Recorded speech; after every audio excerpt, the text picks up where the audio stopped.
You see that? Oh, yeah. Okay. Anybody remember the volume formula? That's what we're talking about here, right?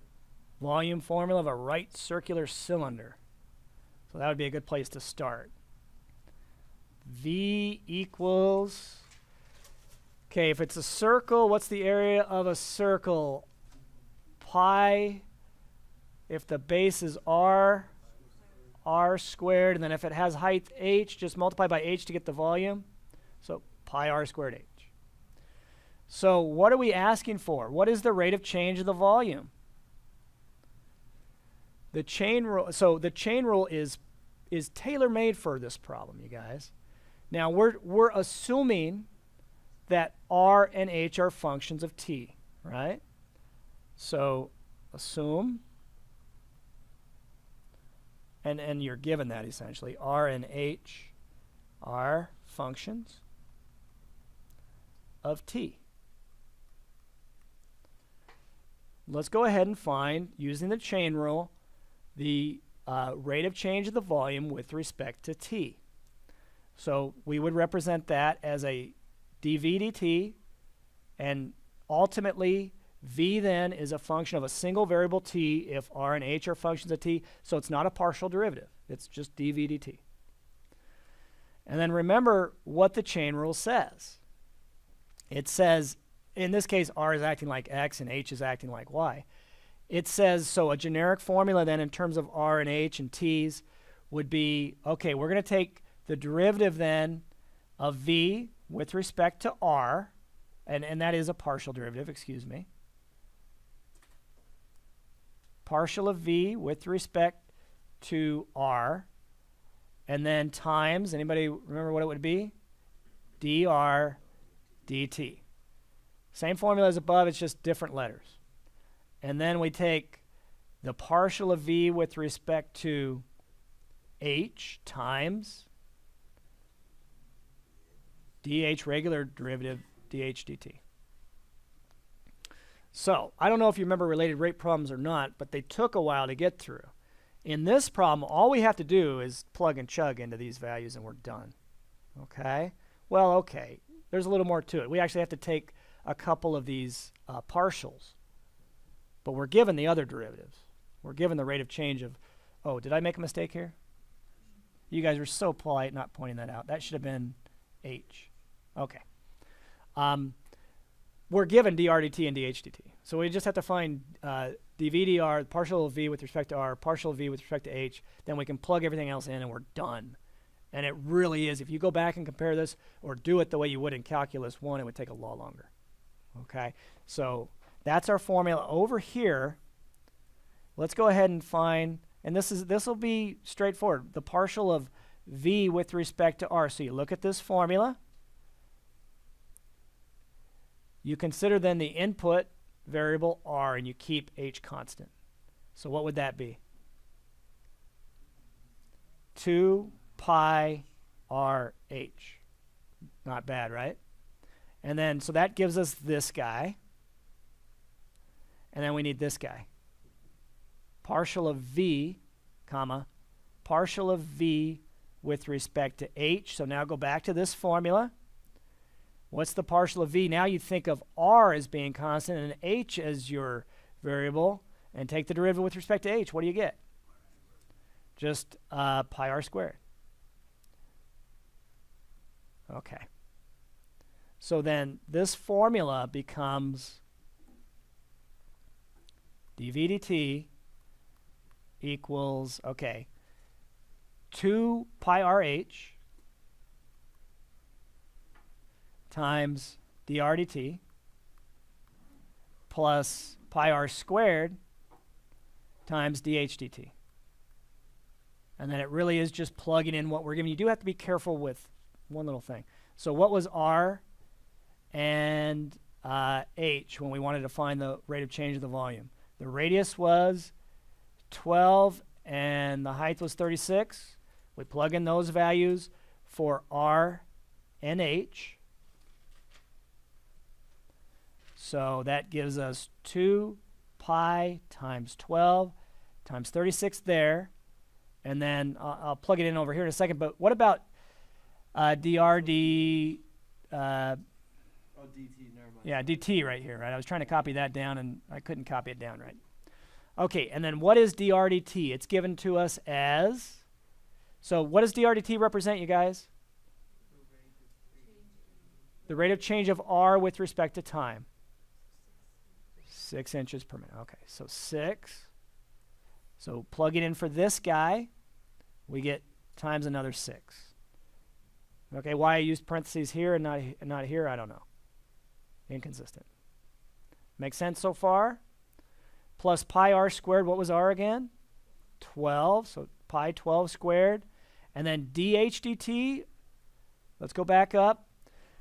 The rate, let's see, what is the rate of change of the volume when the radius is 20? Okay, that's not it. So what's happening? Oh, the r is increasing at 6 inches per minute, but the height is doing what? It's decreasing at 4 inches per minute. How do you represent a decrease of 4 inches? Good, negative. So in for dh dt, negative 4. And then I'll let you guys go. On time, I want to point out, I'll just give you the answer. If you run this through your calculator, you will get 4,608 pi. And then what units would this be in? It's a volume, so it's a volume, a rate of change of a volume, so cubic inches, right, per minute. Beautiful. That's it. So the rate of change of the volume of this cylinder under these conditions is 4,608 times pi cubic inches per minute.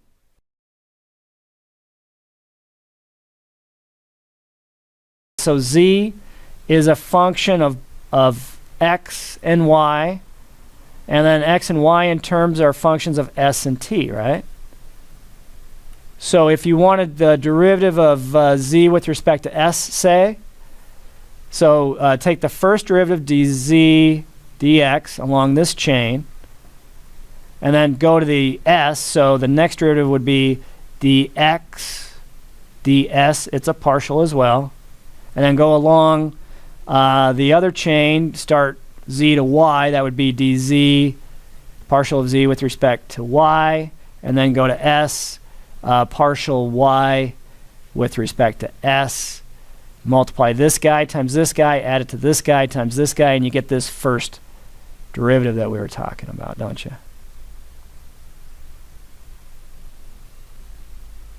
Okay, that's how you can remember. I think it's easier to remember just if you know the first chain rule. I think you can remember this one, right? Or this one. All right, so let's see if we can use this thing. Here's your example. Your function is z equals the sine of 2x plus 3y, but x is a function of s and t, s plus t, and y is s minus t. Let's find just the partial of z with respect to t. Okay, well, let's practice writing it down a little bit. The partial of z with respect to t, then, I'm just going to recopy the formula above, or just recreate it. So what do? You take z as a function of two variables, x and y. So we first take the partial of z with respect to x, and then we're taking ultimately with respect to t. So what's the next derivative look like? Times dx dt, right? And then what's the next part? Partial of z with respect to, now it's going to be x or y in front. So this time we already did x, so it's dy times dy dt. You develop, once you write it down a few times, you develop a little muscle memory for it, and you can recall it no problem. And you see the pattern here, by the way. If you thought of this like algebra, this would be dz dt plus dz dt. You'd get 2 dz dt. Ew. Well, the analogy breaks down, but it's a way to remember if you're writing it down correctly anyway. Those are all partial. Everything's a partial. Yeah, partial, partial, partial. So, so I went down too quick. Okay.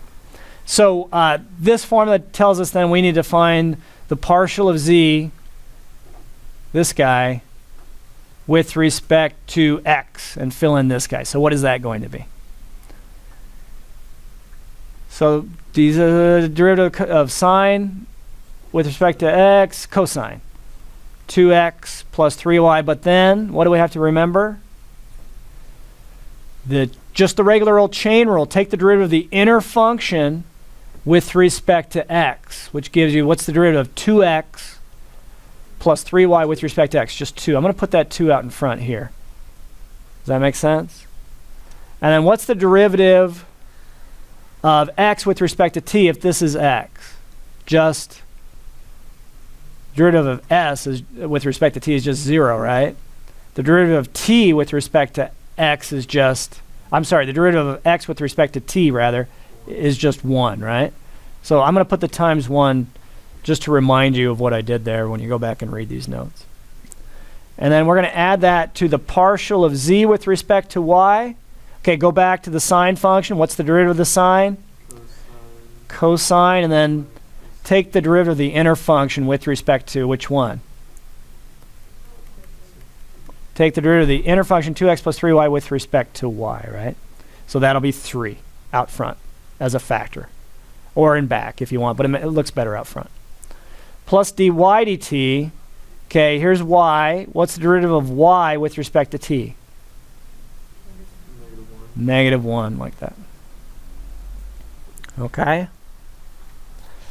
So we could write this as 2 cosine 2x plus 3y minus 3 cosine 2x plus 3y.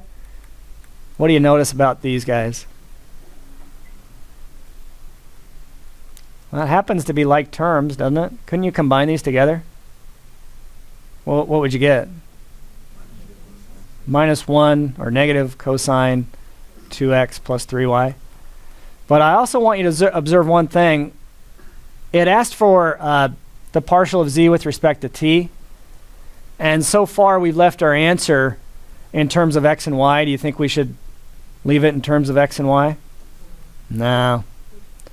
So what was x equal to? S plus t. So let's replace, in this formula, let's replace x with s plus t. And let's replace y with, what was it, s minus t? Yeah. Like that. Now we're not done yet. We've got more work to do, but let's simplify that. So we get 2s. What do we get here? 2s plus 2t, if we distribute that 2. And then what else? Plus 3s minus 3t. What does that simplify to be?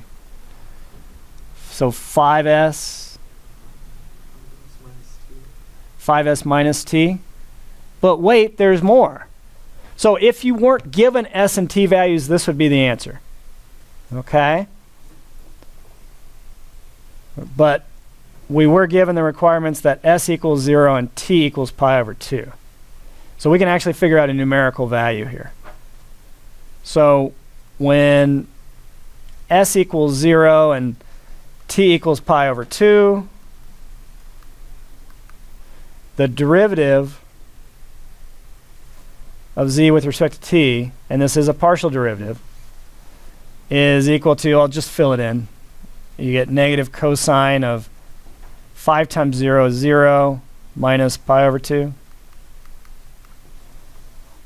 That'll be the same as the opposite of the cosine of just pi over 2 because cosine's an even function. So you can drop the negative on it when you plug it in an even function. What's the cosine of pi over 2? 0. So all that just to get 0. Well, 0 is an answer. There's nothing wrong with 0. I'm here to fight for 0. It's a good answer.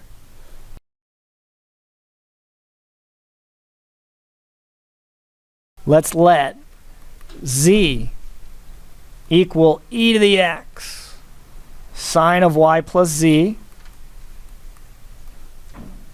Let's go ahead and find, we'll just do the partial of z with respect to y. Just one of the two formulas. Okay? Now, it's very important that you write the so we're going to use the one of the second grouping of formulas. It's very important that you write the given formula as a function of x, y, and z set equal to 0. So what you have to do is subtract z from both sides. If you do that, you get e to the x sine of y plus z minus z equals 0. Now you can think of this guy on the left-hand side as a function of x, y, and z, okay?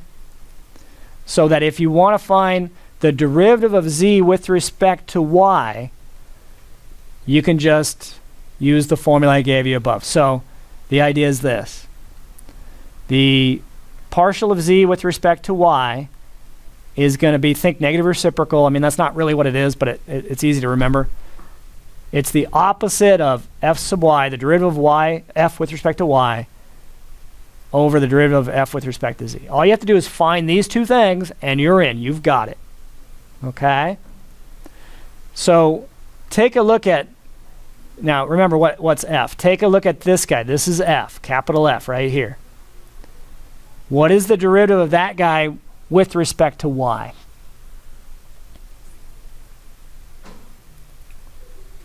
So does e to the x affect anything? With respect to y, we're doing this top derivative. With respect to y, it's just a constant, right?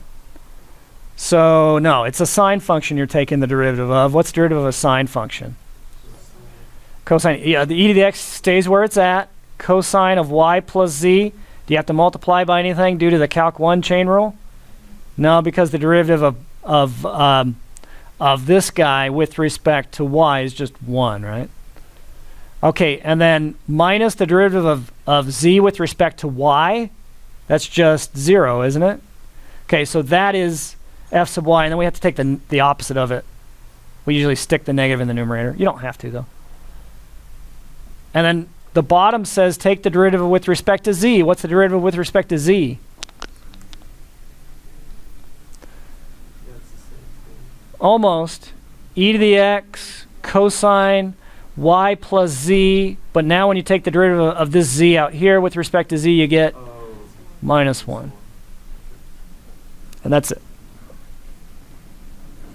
And that's pretty darn quick.